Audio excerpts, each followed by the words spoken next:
この動画はストーリーの途中です。最初から見たい場合は概要欄またはチャンネルページの再生リストからご視聴ください。なお、外国語に対応した字幕をつけておりますが、自動翻訳ですので、精度が低いことをご理解ください。それでは、本編をお楽しみください。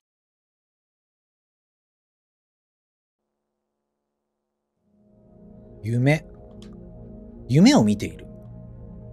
しかも思いっきり気分が悪くなる過去のリプレイだ。そのくせ肝心なところはもやがかかったように思い出せず、ただ浮かび上がるのはことが終わった後にようやく学んだ自分を、自分を慰めるための安っぽい言い訳の本流。ああ、まったく。夢のくせに、こうまで夢のない夢なのが恨めしい。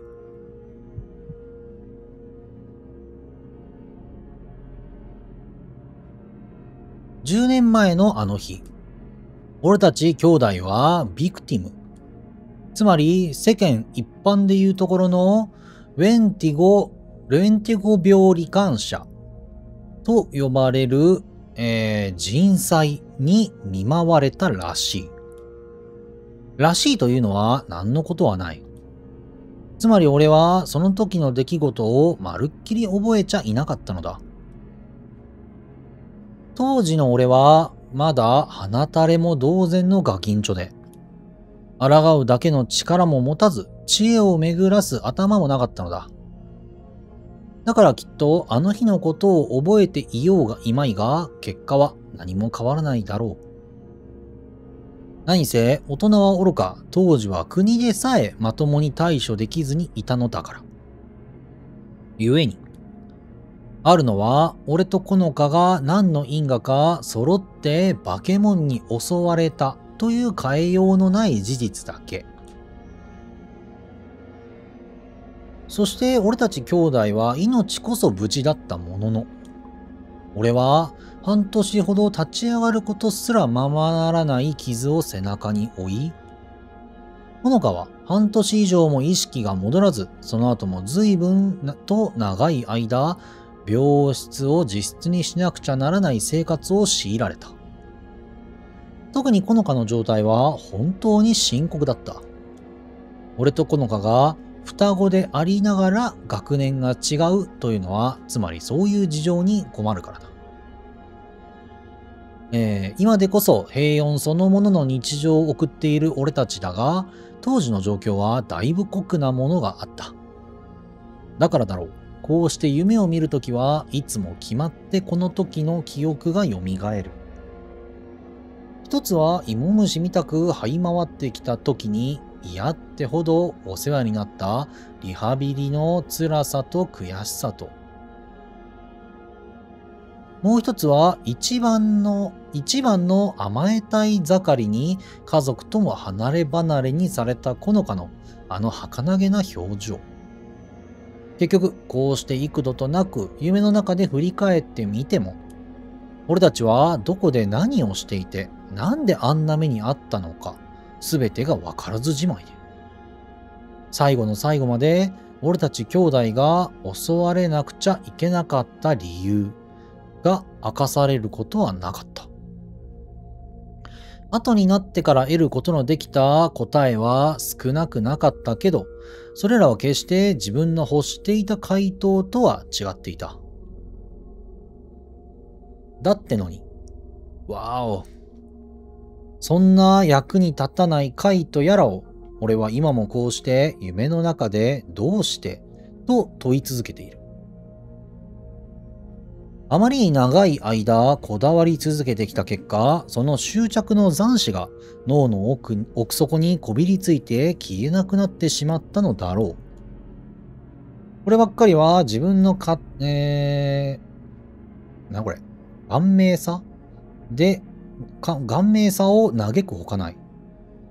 だからこうして今宵もまた俺は取るに足らない夢を繰り返すのだ。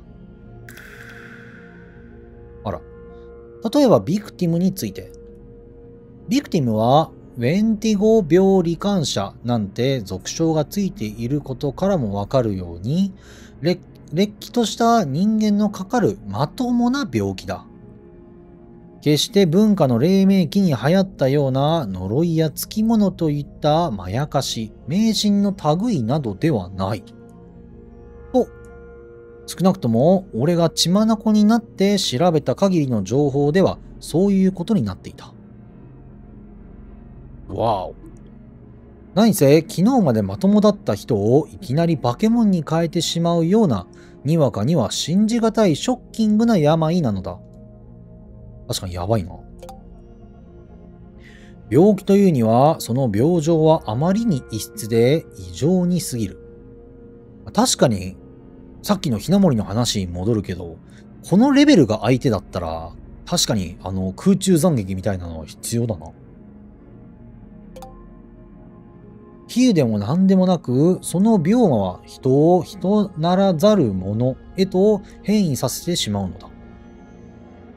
だからきっと、ウェンティゴ病などという俗称が存在するのだろう。ウェンティゴってだって人型だもんね。よくファイナルファンタジーとかで出てくるけど。ウェンティゴ。それは、北米は遥か彼方の伝承に出てくる人食い鬼であり、同時にウェンティゴに疲れて人を食べてしまう人の名称である。世の多くの電気伝承の類が何かしらの傾向を含んでいるように、その伝承もまた一部分ではあるが真実が含まれていた。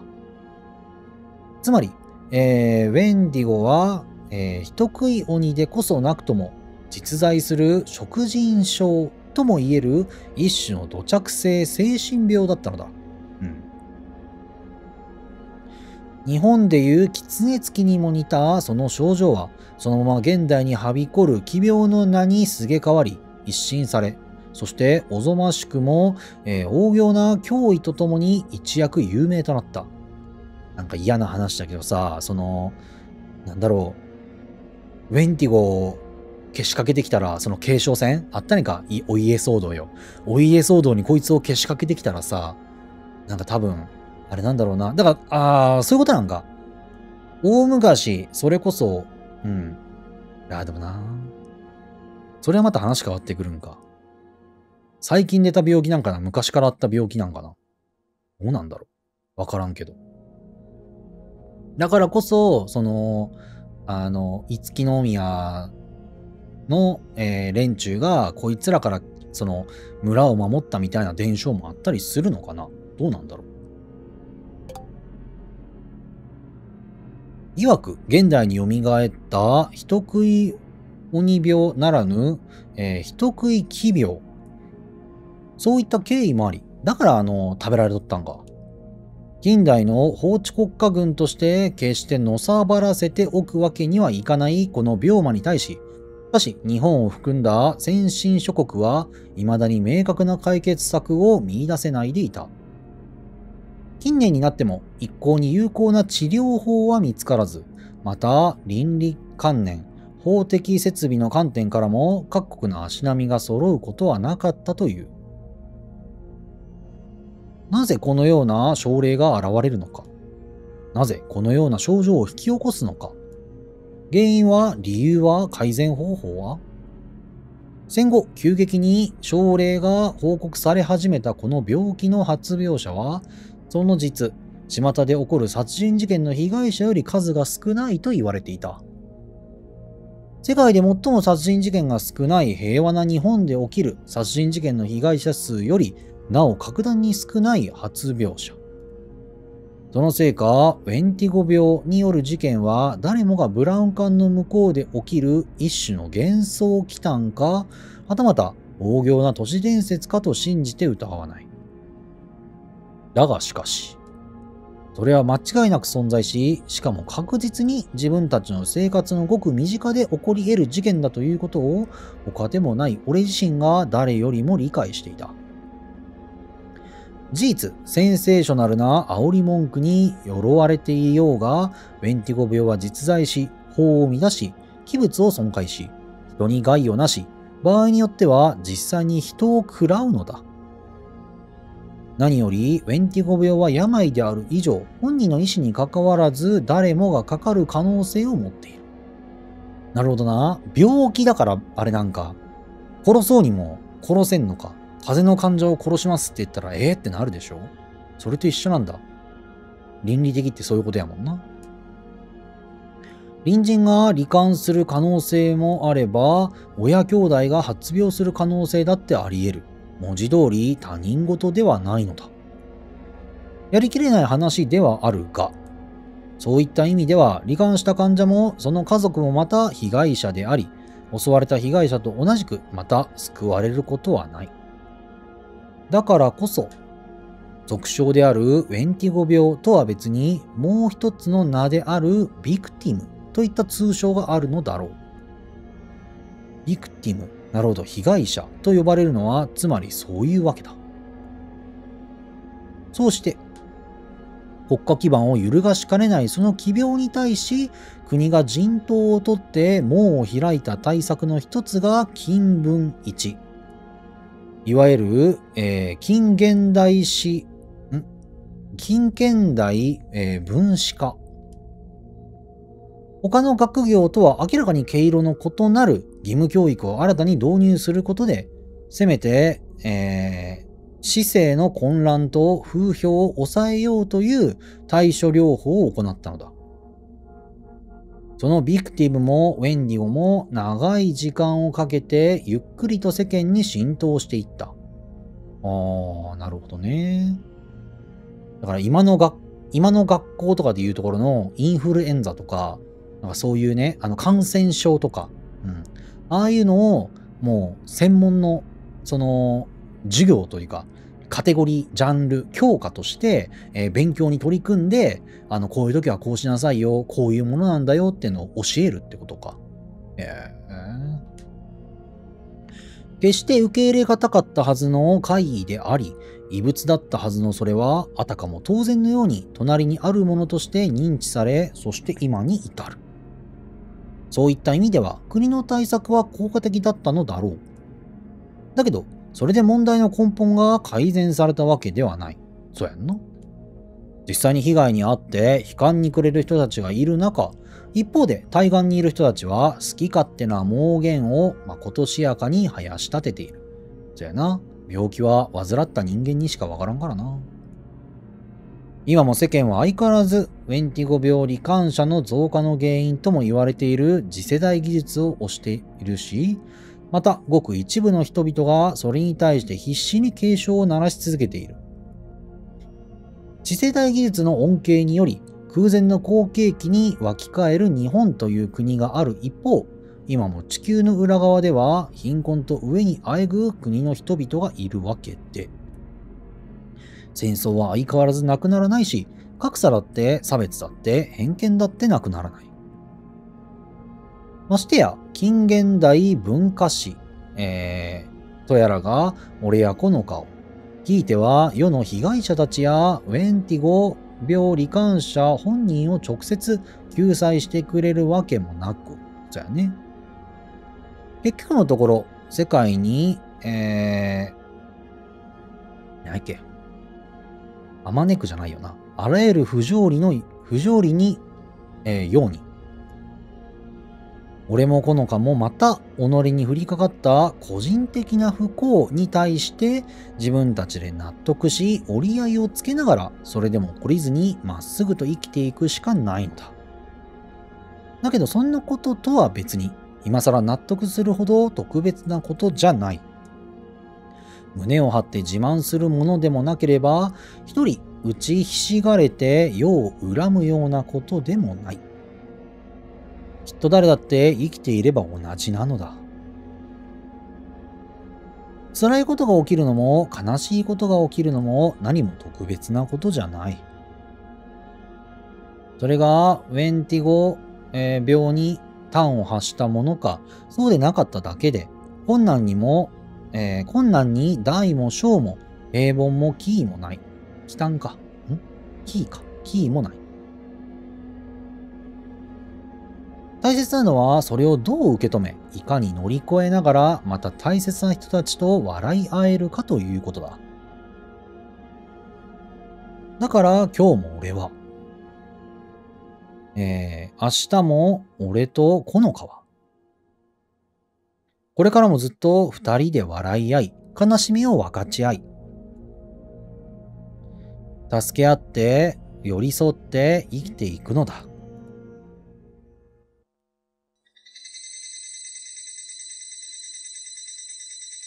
朝の気配に目が覚めた。外から聞こえるのは、今日も元気に鳴く日暮らしの声。手早く起き上がって布団を畳み、着替えを済ませる。見ると時刻は午前4時前。襖越しに見ある聖火の光は、まだ穏やかなものだった。大幅に寝過ごした昨日とは逆に、今朝はいつもより少しばかり早く目が覚めてしまったみたいだ。やはり、昨日のニュースが尾を引いていたのか、夢見も悪く、眠りも決して深いとは言えなかった。まあ、それでも、昨日の失態に比べれば問題のない範疇だ。少しくらいの寝不足なんて朝の鍛錬が始まれば嫌でも吹き飛ぶのは当の昔に承知済みである。よしと、それじゃあ朝ごはんの支度をしてから日課を始めるとするか。昨日の失態を返上すべく俺は意気揚々と台所へ向かった。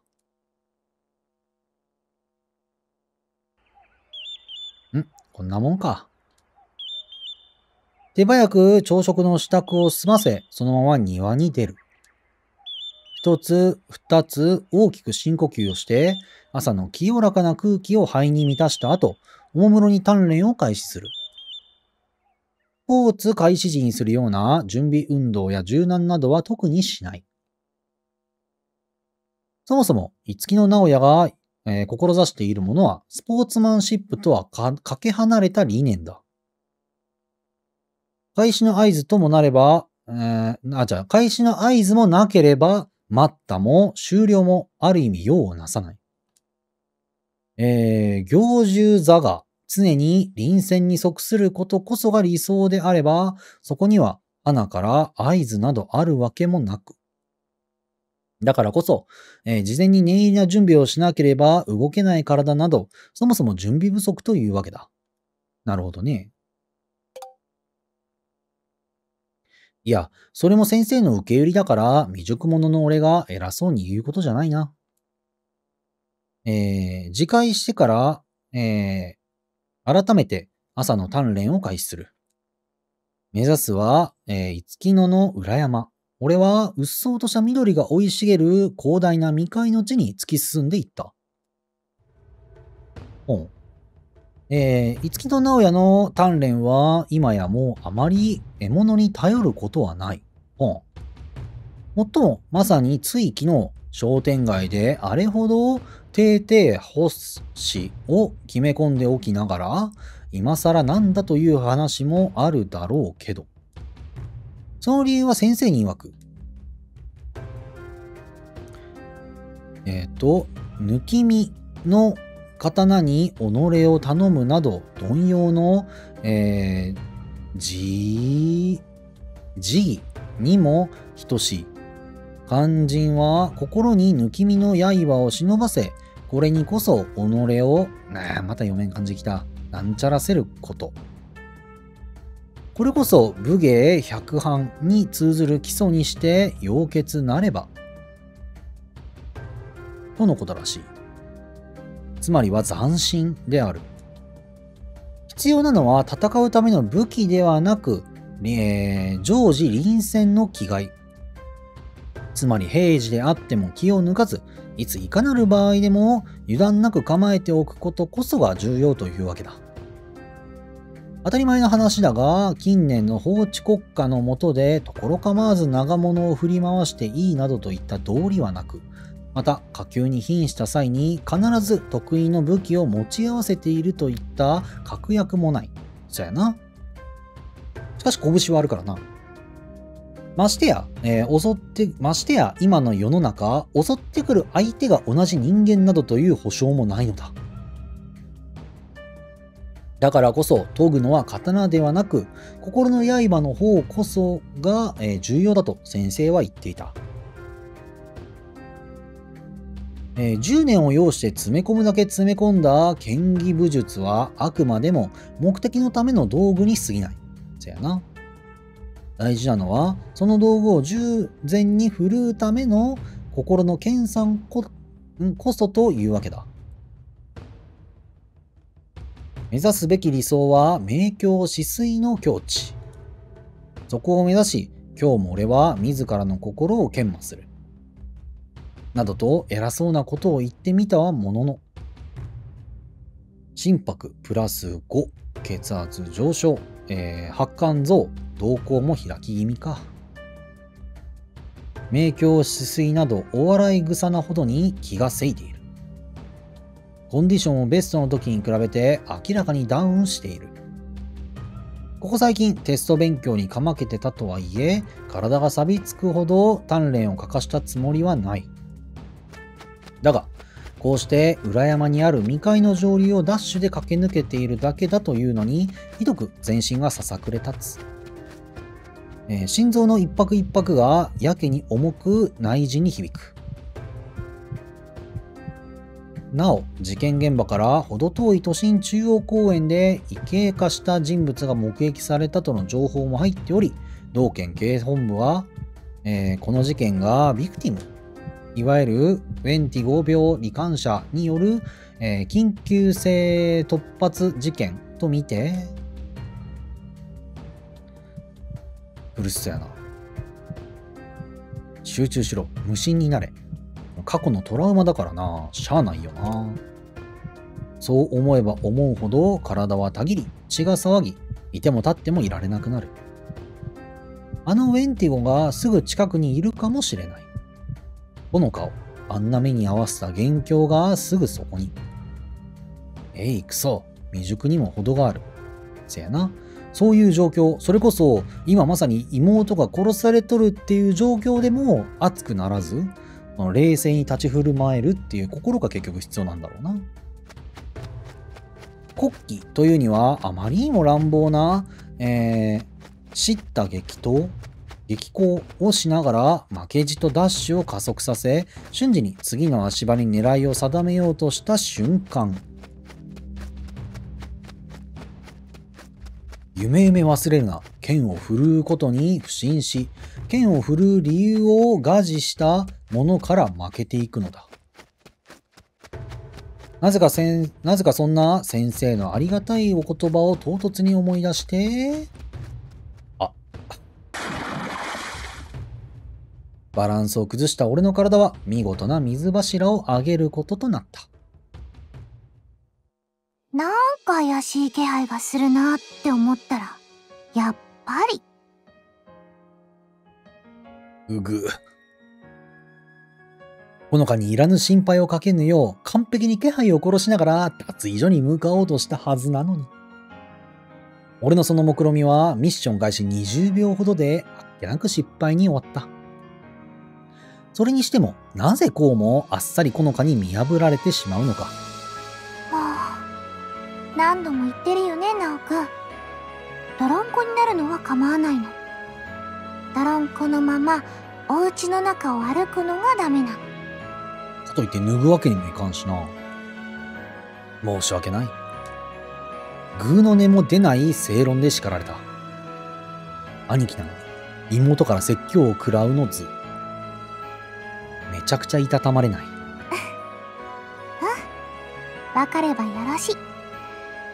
それじゃあ、もうこのまま脱衣所に行っちゃっていいよ。けど、それだと。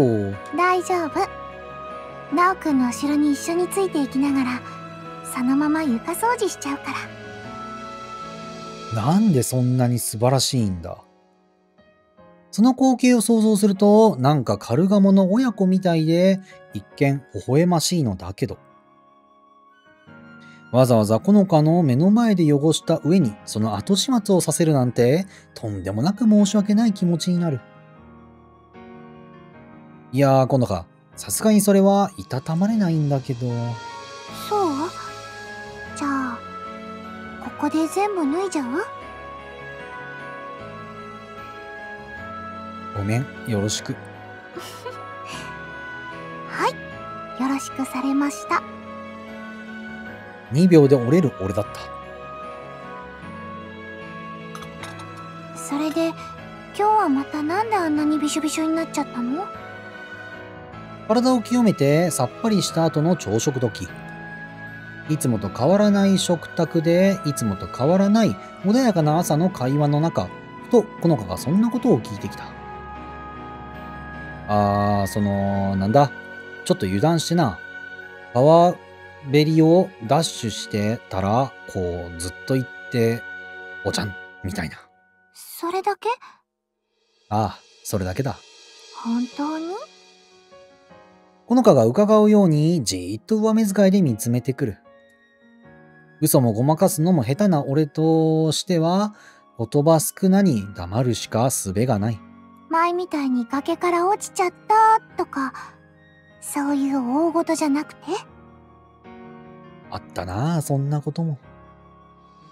もっとも、そっちの出来事は油断ではなく、限界ギリギリまで体を追い込んでいたら、つい力尽きて、という顛末だったわけだが。珍しいね。ナオくんが油断しちゃうなんて。あ、お醤油。ありがとう。まあ、不甲斐ないけど、最近テスト勉強やらバイトやなんやらで、少し体が鈍ってたんだろうな。そっか。ナオくんでもそういうことあるんだね。はい、お茶どうぞ。サンキュー。でも、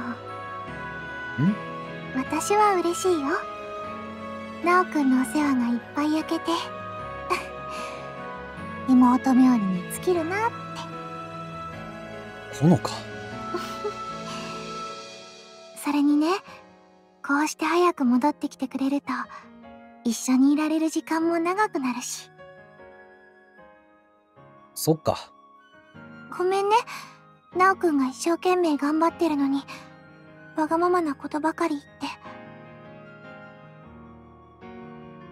いや、こっちこそ悪かった。いつもこのかに心配かけてばかりだな、俺は。ほのかの頭をポンポンと撫でながら心から詫びる。ああ、まったく、俺は兄としても一人の男としてもまだまだ力不足だ。でもだからこそもっともっと頑張らないと。鍛錬は当然として学業もバイトも、それに家族との時間も全て大切なことだ。そんな大切な日常を守ることこそ俺の願いであり、役目なのだから。いいの。ナオくんのこといっぱい心配させて。楽しいことも悲しいことも大変なことも全部ナオくんと半分こにしたいの。だって兄弟なんだから、私たち。ああ、そうだったな。俺たちは二人きりの兄弟だもんな。そうだよ。だから、どうした？差し当たってこれ、半分こにしてくれたら嬉しいなって。言ってずいっと差し出されるのは朝食のおかずの中でも一見してカロリーが高めだと思われる品々。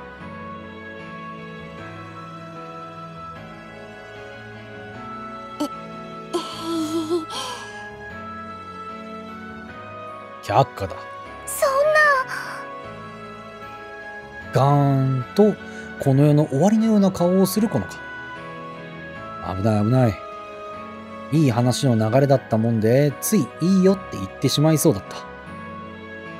このか、いつも言ってるだろ。好き嫌いしてたらいつまで経っても健康になれないぞって。もう十分健康になってるよ。むしろ健康になりすぎて、いろいろなところがいろいろと大変なことに。多分作中最大だからな、このサイズは。さっきのさっきのイオさんよりもサイズで言えば大きい。ぽよんぽよんと体を左右に振る、このか。確かに以前と比べるとだいぶ血色は良くなってきたように見えなくもないけど。ああ、わかったよ。ほら、好きなだけこっちによこせ。ありがとう。なおくん大好き。まったく現金な妹だな。我ながら甘いなぁと思いつつも受け取る。妹のお願いを聞いてやるのも兄の務めというものだ。このかからいくつかのおかずを受け取りつつ、まずは最初に卵を割って、あれ？どうしたの、なおくん。卵がどうかし。あら、ニコ玉や。二人揃って言葉を失い、卵を落とした器を見つめる。これってもしかして。あ、ほんとや。三つ子ちゃん？三つ子ちゃんだ。一個ちっちゃいのがある。二つの間に。ああ、三つ子だな。昨日自信満々に双子だと宣言したかやぶき地鶏の卵。艶やかで大きく見事な二つの黄身。その間にごくごく小さな、それこそ小指の爪の4分の1にも満たない小さな卵がちょこんと挟まっていたのだ。詐欺行為で商品をもらうなんて。今度は俺の方がこの世の終わりのような顔をする番だった。なおくん、そんなにがっかりしなくても山越さんたちは気にしたりしないよ。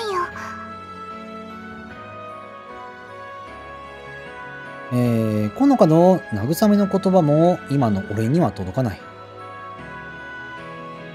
山越さんたちの期待を裏切ったのももちろん心苦しいが、それ以上に自分の生倉っぷりに絶望してしまう。こいつはいよいよもって本格的に鍛え直さないと。よし。反省はここまで。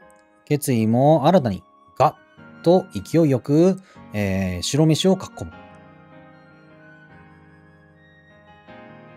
鍛え直すにもまずその元となる栄養を取らなくては。ほのか、ご飯おかわり。はい、どうぞ。いっぱいあるから好きなだけ召し上がれ。